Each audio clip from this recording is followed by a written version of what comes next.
I feel like I started doing therapy for you just then. Like, what just Yeah. happened? Way to flip the table. No, you didn't. You didn't do therapy. You made me need therapy.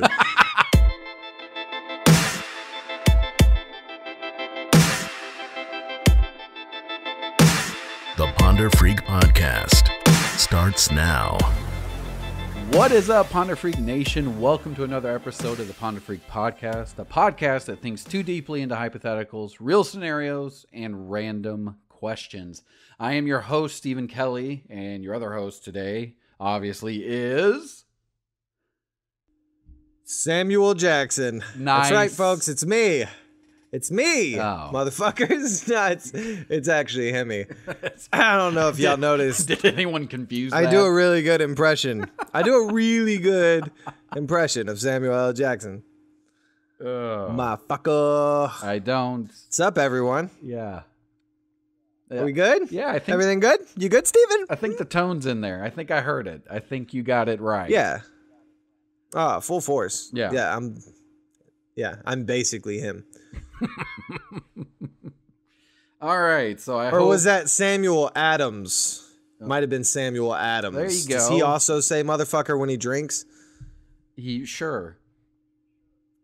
Then maybe that's who I am. I don't think the lingo was around yet, but if it was, he would be the one to use it.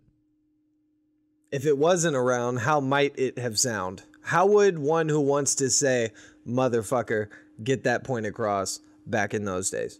It's a good question. I'm sure it was something more eloquent, but just as offensive. Well, what would you say if you were then, or if you were there then? I don't know. Your mom is a barmaid that I would like to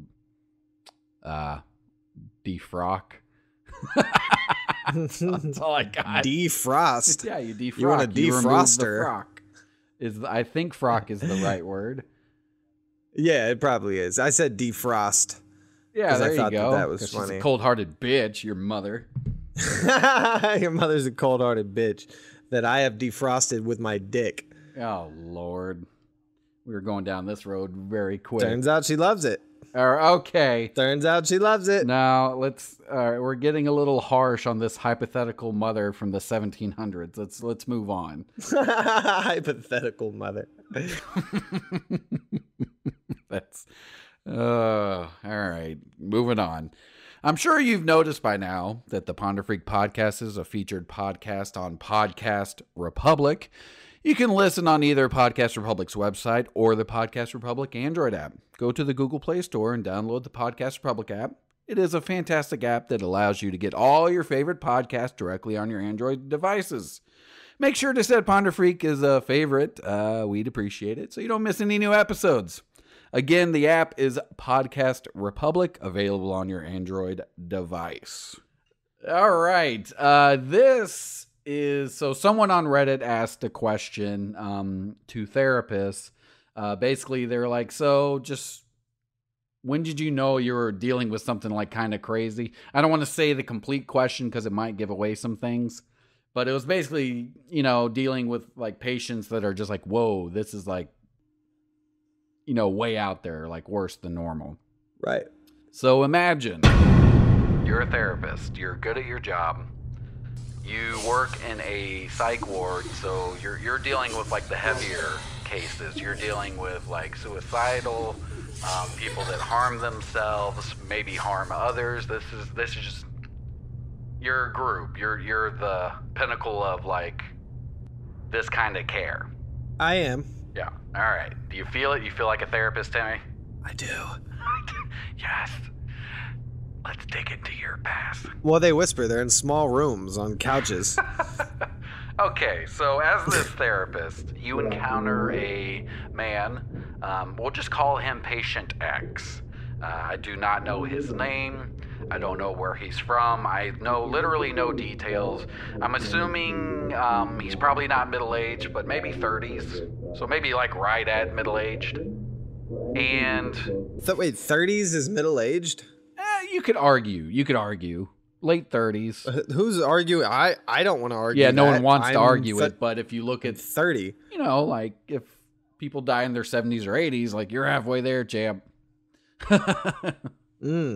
So Damn. you're middle-aged. Anyways, Crisis right now. It's starting. I feel like I started doing therapy for you just then.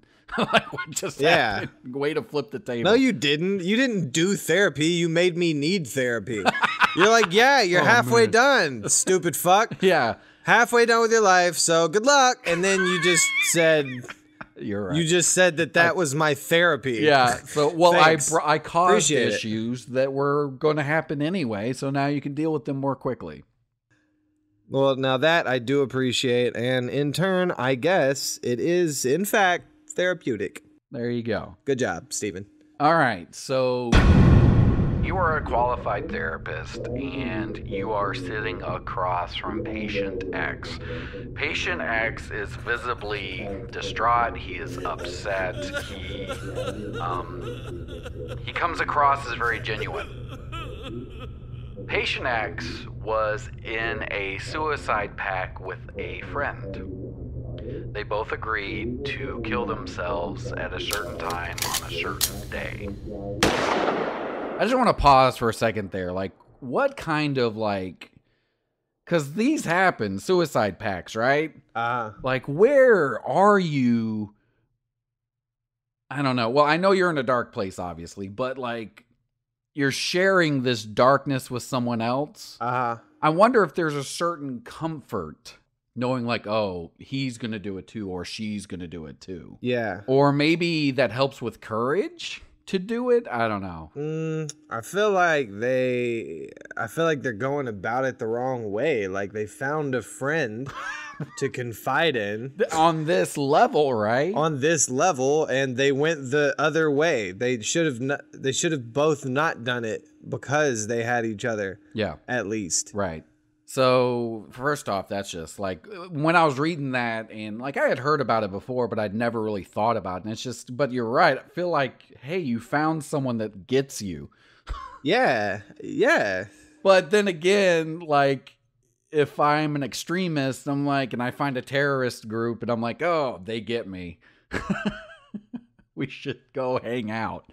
Maybe it can kind of be blurred along those lines. Yeah, well, if you're already thinking about suicide, Yeah. then, you know, in my opinion, you may not be in a rational thinking stage Sure. anyway, if you're already there. Right. And if somebody else is too, then you're probably both not thinking, hey, maybe we got something here. Maybe 'Cause you're you- multiplying the problem. Because you don't... Well, yeah, because you don't think that way. You think negatively. You're just like, okay, oh man, now someone knows how shitty I am. Good. Like, you know what I mean? Like, you're probably, yeah, which is really depressing. But, okay, yeah. So a suicide pact, man, that's crazy. Right. And That's nuts. So I think I already know where this is going. well, the pact went, you know, they did the pact, whatever, but patient X didn't go through with it, obviously. The other person did. You don't say. So, Damn. And patient X, obviously, there's a huge amount of guilt. He feels bad that he didn't do his end. He actually feels terrible that he helped maybe cause for the other person. This is a situation where patient X is like, I think, if I remember right, he's court ordered to be there. Like, they're like, there may be some manslaughter here. Like, you are encouraging someone to kill themselves. Yeah. I mean, you said you were going to do it too. right, exact. So, mental capacity wise, he's genuine in the guilt. He feels terrible. So, should he be charged with something? Or at this point, are we like, okay, there's mentally something off. We need to help him with that. He clearly didn't kill the person, although he may have been part of the reason the person went through with it. Yeah. Well, I think technically by way of law, I think he would be charged with something because he was essentially assisting suicide by saying, I'm going to do it too.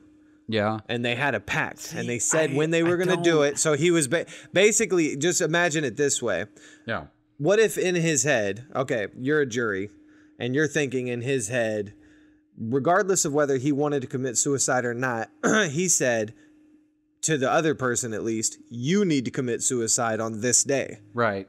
Because I'm going to do it, but he's essentially saying, you need to do it too, because this is part of the pact. So he is saying you need to do this. Right. So by way of just technicalities, that's homicide. You almost did homicide and suicide, but instead it was just homicide. Okay. So you kind of see it as like the person's on the ledge and you basically gave them a push. Well, y'all both were trying to push each other. Yeah, you're both wrongfully doing that. Yeah. Okay. So if the table was flipped, obviously you'd be like, "Oh, that other person should be charged." It's the same thing. Yeah. Okay, so yeah, they should. No, one should be charged because he's a man, and the other one shouldn't be charged because he's a woman. Yeah, that was a dumb statement on my part. He is a woman. That's what I said. Well, what I was trying to do, I don't know. I guess a good way to look at it, because you could say attempted murder, right? So what if they both lived and you went through these texts? Would that be considered attempted murder? Or attempted, if they both lived, if they both lived, like if they just both decided not to do it and somebody went through reading it, then they could probably say attempted murder. But I think in order for that to happen, charges have to be pressed by a victim. Yeah. And so unless one of them wanted to try to convict the other one of attempted murder, but then the other one would say, well, you did the same thing. So that wouldn't work. This is a weird situation. I think that would just wash out. I think ultimately it's okay, if anyone dies, a crime then has been committed. If no one dies, no one's going to press charges anyway. Okay. Because you're both doing the same shit. I think that's really the situation you're in. Right. So arguably there's a little bit of a gray area. It's not like, I purposely hit someone with a car or accidentally did, and that's manslaughter, and they live and that's, attempted murder. But in this case, it's like, well, there's a little bit more gray. Yeah, I think it would be, I guess, I would assume it would be like assisted suicide. Yeah. I guess, just based on, I think I've heard that term before, and it sounds like you're assisting somebody with it, so. Well, assisted suicide, it depends on where you are, or like some places that's legal. Oh, okay, fair enough. Well, yeah, and if that's the case, like where you are in California, I think there's some rules that are more lenient. Yeah, if that's the case, then you might not get hit with assisted suicide. I don't know. I don't know if it would go so far as to be murder. Yeah. But I do think you had a hand in that. Yeah. So it is that, I think, would be part of the murder. Not all of it. And it's not all your fault either. So I don't think you should be like, man, it's all my fault. Because they were already there. Unless you talked them into everything. Unless they were like, oh, everything's great. Yeah. And then they met you and you were just shitty. And you were like, no, it's not. You should kill yourself. And then they did. And then you didn't. Yeah. Well, it's like that. Which would be really bad. It's kind of interesting because some laws changed in one state. I don't remember which state. But there was a girlfriend. These kids were in high school. And she, I saw the text. And she was telling her boyfriend, like, no, like, you said this day. Like, why didn't you do it? And she wasn't even considering, anything for her. At the end of the day, she was wanting him to commit suicide so she'd have a good story to tell. So she'd be popular. Right. And well, with that in mind, that's clearly homicide. Yeah, I'm like, that's worse, in my opinion. Well, yeah. Yeah, no, it is worse. If your intention was to do it, but then you backed out, that's something. I don't know. Well, her intentions were to gain popularity from him dying when because he backed out several times, and she could have just sent one text and said, hey, you know what? There's a reason you want to live. Let's pursue this. Let's get you help. Yeah, that's fair.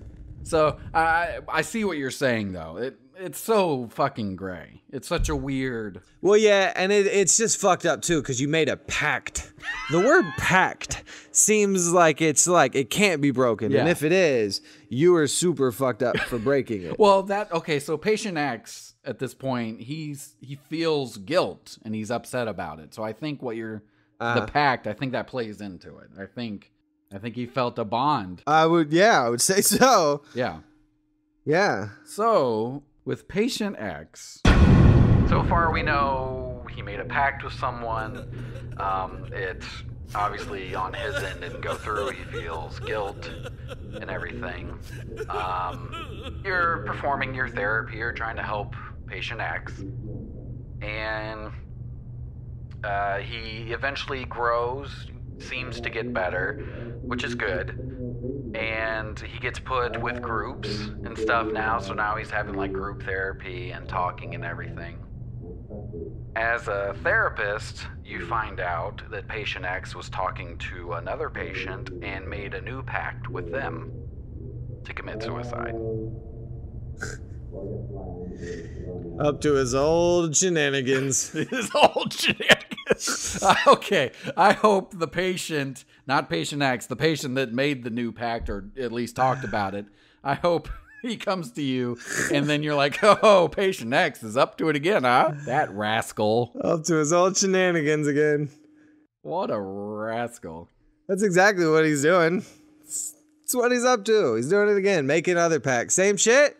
Suicide pact again? Yeah. So with that being said, what are you thinking at this point? Up to his old shenanigans. No, so how long has he been? How long has it been again since the last time? Well, see that I don't have any details like that, but I would assume if he's doing better, I would say at least weeks, maybe a couple months in there. Like he's visibly growing. You're helping him deal with things, and you're integrating him with other patients there too, for other programs.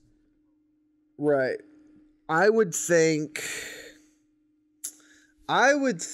he's more likely to go through with this one. Okay, so at this point, you're like, oh, patient X is, maybe he's trying to redeem himself and possibly help someone else maybe that he might feel it might be helping. Right, because he feels like he let the other person down probably by not doing it at the same time. Yeah. So now he wants to do it this way.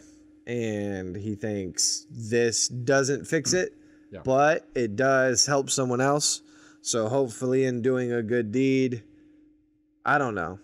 Does he even want to do a good deed? Why? Why do you want to do good if you want to be out of here? Why would it matter? Right. So there's some confusing angles there too. Isn't that weird? Yeah. So this is court ordered, right? And obviously you find out about this situation, you break it up, nothing happens to either patient. So patient X, like nothing happens here. Now his time there is up and you're going to release him back into family. Like how comfortable do you feel about that?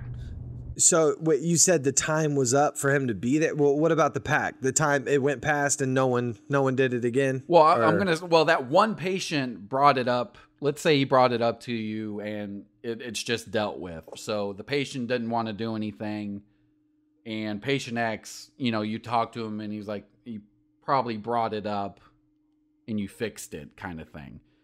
Okay. So basically, the situation happened again. Like, he wanted to create another pact. The patient wasn't fully in. He told on him. You discuss it further to the point to where it sounds like, okay, I shouldn't be doing that. Gotcha. But now he's being released back into the world again.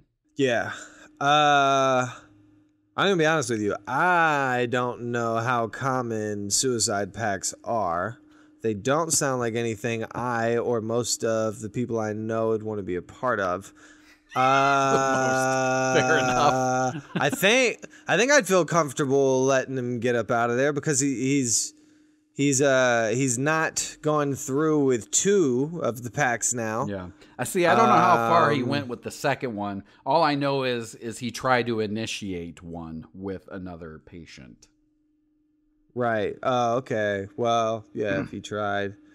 Yeah, I don't know. I mean, at the end of the day, you really don't know, because it's either, and maybe you have to be there to see him, see how he talks to you, see how. Oh, wow. It would be, yeah, right, to see how genuine he is. I think it would be interesting to be there to hear the Pact being created. Yeah, how creepy is that? Hey, what you up to? Oh, you eating mashed potatoes? Yeah. The cafeteria mashed potatoes are pretty good. Hey, but sometimes when you eat them, doesn't it kind of make you want to kill yourself? We're doing like a casual, like, salesman pitch here. Yeah. Well, how do you find other people like that? What are you doing? Like, what do you mean?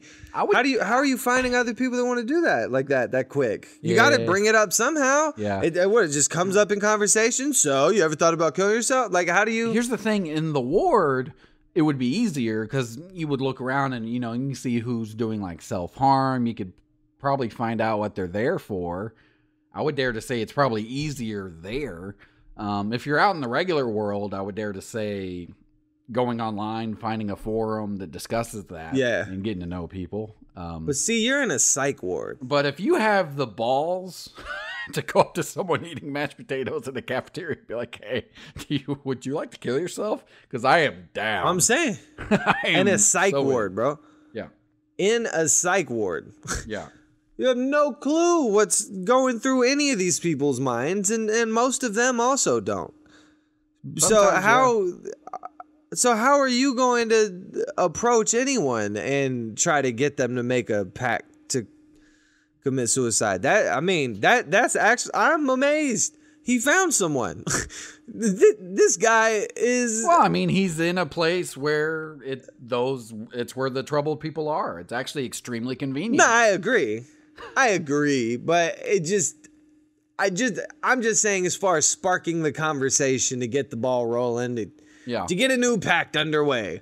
Yeah. Well, seems as though that would take a bit of salesmanship. So I'm just saying, ultimately, that I am impressed by his capabilities. But not that I think he should do it, just that I think he's really good at it. Yeah. So with that in mind, that's why I think it does matter, his sincerity. Yeah. In saying, yeah, I'm reformed. I get it. I don't want to hurt anyone. I don't want to hurt myself. Yeah. If he seems sincere, then cool. Because after the first time, you might have wanted redemption. And then after trying to get redemption, you may have learned from the therapist, you know what? Redemption is not in doing this. Redemption is in helping people not commit suicide. Right. Because I feel bad now because he did, and I didn't want him to. And I wanted to do it at the time, and then I realized I didn't want to, and now I know I don't want to. So maybe redemption is, instead of making a pact with people to commit suicide, maybe redemption is in talking to people and talking them out of it. Yeah. And I can do that over and over again. I can only commit suicide once, so I can help a lot of people. Okay. Or I could just hurt, me, somebody else, and all the people that are close to us. Right. Well, that was really wholesome. Now, I could say this. Thanks. From the therapist account, patient X is extremely genuine. Okay. So just to help your sincerity, what you were thinking about it. Now, patient X is being released back to family and everything, and this is all like, you've done the paces, right? So everything you're supposed to do, everything that's court ordered, he's cleared of everything. We don't actually know if he was ever charged with anything or anything like that, but as far as like what had to be done and the test he had to be given and all that, they're like, all right, like, we've done everything, off into the world you go. Like, we'll leave you with family at this point. Now, come to find out, patient X, you discussing with family, you find out he has done this 3 times before. He's done this 3 times before. Okay. So he didn't So did they commit suicide 3 times before? As far as what I understood, no. There's only been one where the person did. And did he go to therapy after either of the other times? Do we know? It turns out that he has been getting himself admitted to psych wards. To find people to make pacts with. Yeah. All right. Yep, you were right. He was going to go pick up the local singles at the old psych ward. The single suicide hotline. Yeah, that's what he did. He's like the dude. He's the dude who goes and hits on the low self-esteem females to get them to sleep with him. But this dude is far, far worse because most people enjoy sex. This dude is. I don't get the connect. I get the loose connection. You don't get the connect? I kind of. But I don't want to. You don't see how it's exactly the same? No. You don't see that he's got. No, I'm saying he has done this 5 times now because you said it happened 3 times before and he did it twice that we already knew of. Yeah. That's 5 times. Yes. Okay. Most people would say that he is a serial killer. Because, and not that he's killed, but imagine, that's what I'm saying. Imagine they had done it. He would then be a serial killer. You keep doing that. You keep making pacts. Mm-hmm. So you went to therapy each time. Yeah. It wasn't like if he only went after the person died. Yeah. Then I would think. Well, I don't know if he went to therapy each time, but he had put himself. From what was said, he had put himself in wards before, but I guess he did receive therapy in those situations. So maybe I don't know the exact details, but we're good. It's mundane, so you can keep going. Yeah, I mean, if we're going off that information, it just seems to me that that is kind of what he's doing. So I think that the analogy works. Of course. The picking up local singles at the bar that have low self-esteem, of course, that is a little more lighthearted, but it's kind of the same. But serial killers have done that too. So totally, yeah. I just wanted a lighthearted offset so we could to something so dark. Yeah, yeah. I thought, yeah. Why not? Right? Yes. What else are we gonna do here? If we're gonna talk about this shit, we better make it fun. But what's so interesting is the extreme amount of gray. Like, I mean, some states are changing laws to adapt to this because it's kind of almost a loophole. Yeah. And to kill someone, right? Right. Yeah. Well, yet again, if somebody were to die, I do think you should be charged with something because you were a part of that. Especially knowing the history. Yeah, and at the same time, of course, I do think you need mental help. I'm just saying, given our current laws, you should be charged with something. Right. Could our whole system be better? Of course. Could we have better mental health? Of course. And that would be preferred.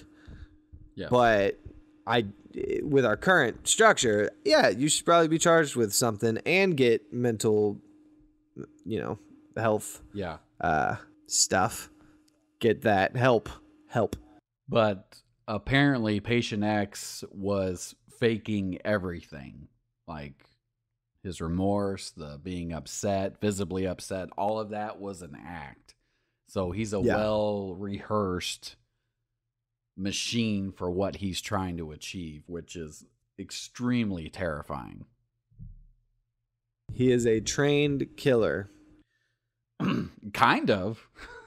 He is. Just in his own style. Yeah, they might not have done the pact, but ultimately, it's what I was saying earlier. He's a salesman. Right? He's got to pitch it to them, and he's got to get them to do it. And he doesn't have any intention of doing it himself. Right. That's wild. All right. Well, that was pretty much it for the hypothetical today. Any other thoughts, Hemi? Man. Nope. That's all I got. But apparently he's, from what I understand, no one knows if he was charged with anything. No name was released or anything. So he could still be out there, folks. So if you're obviously, call the suicide hotline number. Get the help you need. If any dude seems very into you dying and him dying as well, make sure he's sincere. Make sure he goes first. Make sure he goes first. That's not in good taste, is it? I apologize to anyone that's dealt with this kind of heavy issues. Make sure he goes first. Yeah, yeah. That is the smartest way to handle it, though. Just don't do it. Just don't do it. Don't make pacts with anyone. Obviously. Please. Don't do that. Yeah. Don't commit suicide. Just talk to people. Usually, I would presume one would want to do that because they feel as though they don't have anyone. So they just want to... There's lots of reasons, but yes, that's one. And and for a lot of people, it's not easy to talk to someone, but I can promise you that it will get easier if you do. It's kind of like jogging. You gotta, take that first step, even if it's... Gotta practice. Shit, yeah. Wow, this got really wholesome. Well, maybe we're doing the world a good deed, Hemi. Well, we needed a bit of wholesome after you saying, "Hey, just don't go first. Don't go Make sure you stand back a little bit. Yeah. Vote to go second." Okay. So on that note, thank you so much for listening to our show. It truly means a lot. Find us wherever you find your favorite podcast and check us out on social media. Just search Ponder Freak. We can't wait to hear from you. Till next time. Hey!